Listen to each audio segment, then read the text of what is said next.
From the depths of space to back down on Earth, but in a more cartoony affair than before.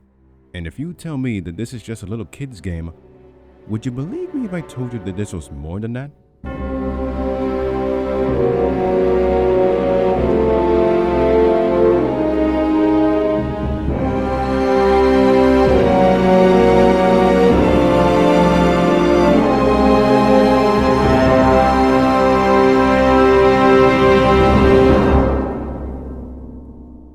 Ladies and gentlemen, welcome back to the JDF Podcast, an episodic review series where I can review anything but not everything. That includes monster movies, both big and small, anime, and video games.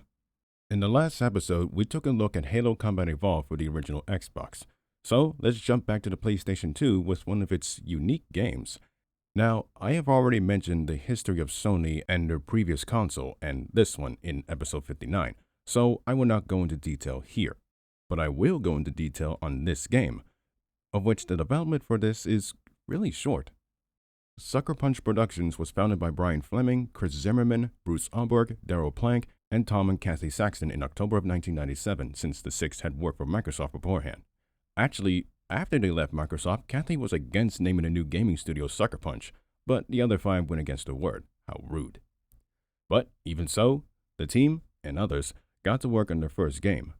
But after seeing the release of Oddworld Abe's Odyssey for the PlayStation, they realized they lack any skills in terms of making games. But thanks to a PC game called The Incredible Machine, they got to work, though Tom and Kathy Saxton would leave the studio in 1998. Their first game was going to be made for the Nintendo 64, that one console that had one of the most ugliest controllers, and they were able to do it since the team purchased a development kit from Nintendo themselves. However, the issue was that they were struggling to find publishers to publish their game. Activision and Acclaim Entertainment, the latter founded in 1987, were approached, but they declined. Sony was also approached with the idea, but they declined also, seeing as Sucker Punch was making a game for the Nintendo 64. There was slight hope that THQ, remember them from later, would be the ones to publish it, but they backed out before E3 1999 like a bride or groom walking out of the altar. The project would come to its near completion when Ubisoft, remember them for later also, agreed to publish it. Originally, it was titled Sprocket, but because of trademark disputes, don't ask, it was renamed to Rocket Robot on Wheels, which was released for the Nintendo 64 in 1999. Even though it received positive reviews, it did not succeed commercially. Fleming even described the audience's response as tepid. Despite that, they got to work on their next game, which is this one. And how did this one come about? Well, it was conceived of after Rocket was done, yet the development took 3 years. During those 3 years, Fleming called the rendering style toon shading, comparing it to the detailed backgrounds with cel shading foregrounds in some animated films, and even the style within some comic books that uses it.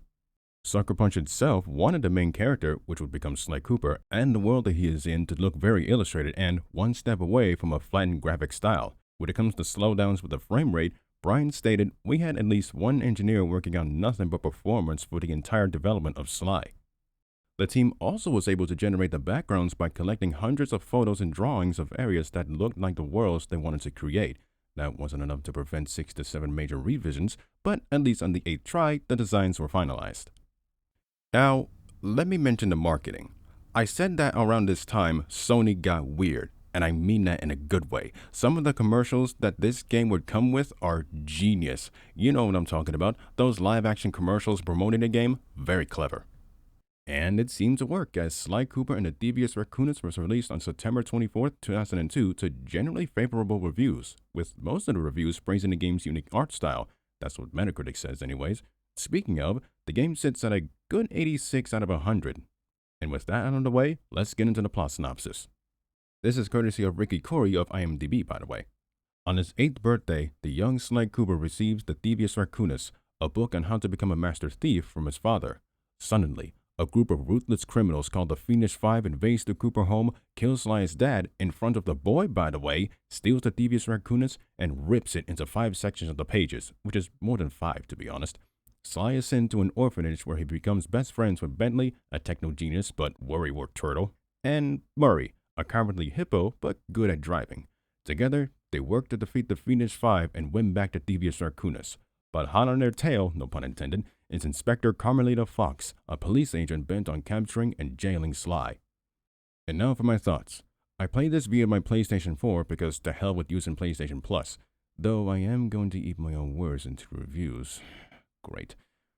But I do have the original copy for my PlayStation 2. Well, the greatest hits version anyways.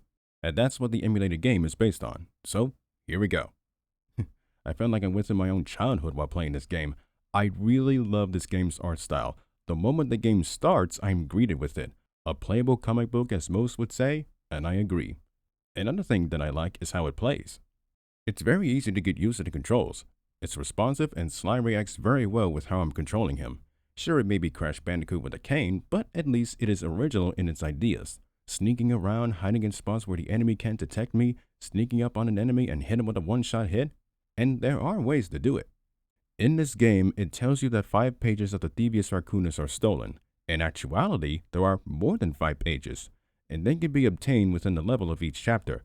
However, they would require searching for the clue bottles either laying in plain sight or well hidden that I had to look for them. It can be challenging in later chapters, sure, but in the first, it's almost easy. Now, once all of the clues are collected, I enter a code and bam, the page of the book is all mine, and they can contain either ways to find breakable objects, scanning enemies, and skills that Sly can use throughout, like a dive, roll, slowing down and speeding up time, throwing a dummy, or laying down mines. That is Sly's hat. What isn't easy, however, are the Master Thief sprints, basically time trials. The object is to reach the end of the level before time runs out. And I'm going to be honest with this one, they are brutal, too brutal in some cases. But there is a reward, a developer commentary on each level.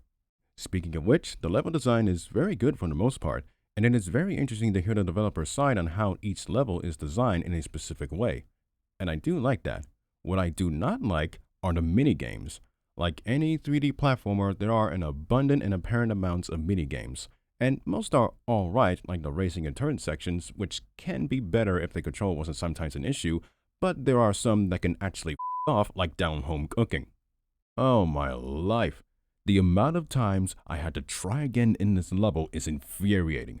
Whoever thought putting up a time limit of 2 minutes smacking some cocks, meaning chickens, while trying not to die by suicidal roosters all for a key deserves to be demoted. Oh, I almost forgot. In order to advance, there are keys at the end of each level in order to reach either 2 sections of a hub area or the chapter's boss. And it can be very annoying as hell when I'm trying to advance in the game by smacking a bunch of cocks while trying not to die by a cockle-doodle dick.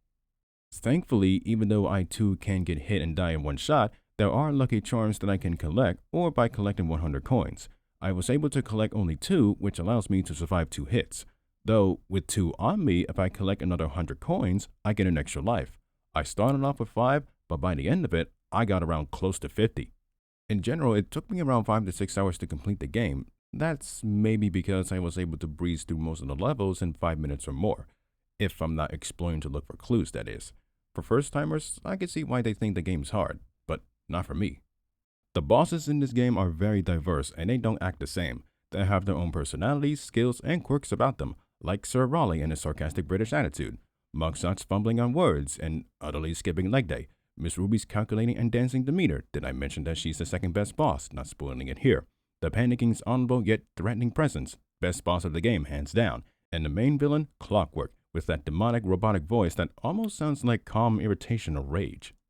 That's not to say that Sly himself isn't memorable. He is. His quiet, sneaky personality sticks out in a good way. And with him being an anti-hero, it makes sense.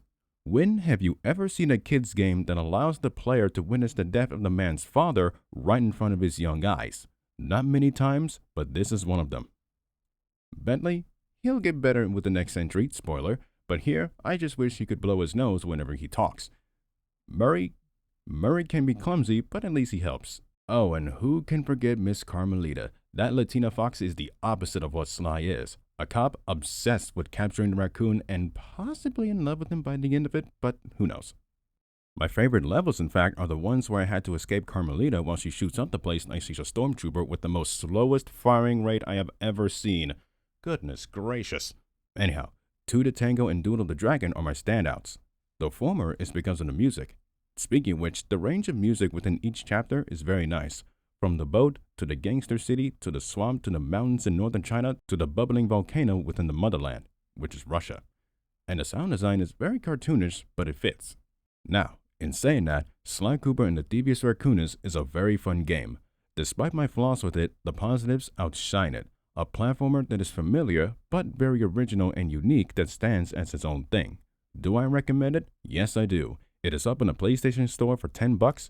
Or, if you really want to go old school, buy yourself a PS2 and a copy of the Greatest Hits version.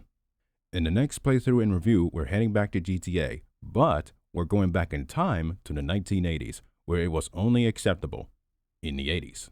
And if you want that and more of this kind of content, then subscribe to the channel. Subscribe to my main channel and follow me on Twitter. This has been JDF signing off.